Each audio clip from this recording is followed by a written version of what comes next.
د وفاقي حکومت لخوا د کرونا دویم لهر لامل د سکولونو بندولو فیصله ورستو پرایویټ سېکټر د حکومت فیصله منلو نه ښکارا انکار کړی دی. د پرایویټ ایجوکیشن نتورک په کال د ملکند سرخار بڑخیله کې احتجاجي مظاهره وشوه چې پکې د ټول ډیویژن نه د سکولونو چارواکو ګډون وکړو. مظاهرچیانو د جنرال بس سټینډ نه تر پریس کلب پورې ریلی وستل او د حکومت پر ضد یې نارې وهلې. مظاهره ته د پرایویټ ایجوکیشن نتورک صوبایي سینیئر نائب صدر امجد علي او نور ویناوالو ویناګانې وکړې او وی ویل چې د کال کې صرف 2 میاشتو پورې ماشومانو ته تعلیمي زده کړې شوې دي چې لامل یو خوا تعلیم او بل خوا پرایویټ سېکټر د تباہي سره مخ دی. ویناوالو اعلان وکړو چې خپل تعلیمي ادارې به په یو صورت کې هم نه تړو او د تعلیم تسلسل به دوام لري.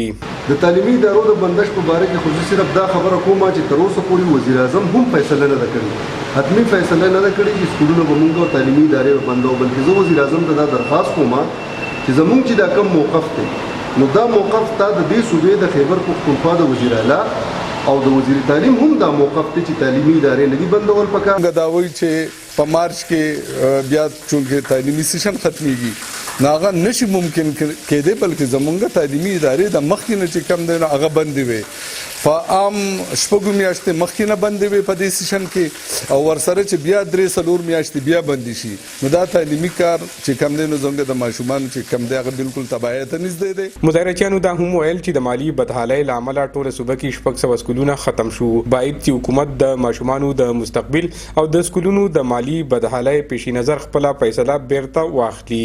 عمران دریاب، خیبر نیوز، مالکند.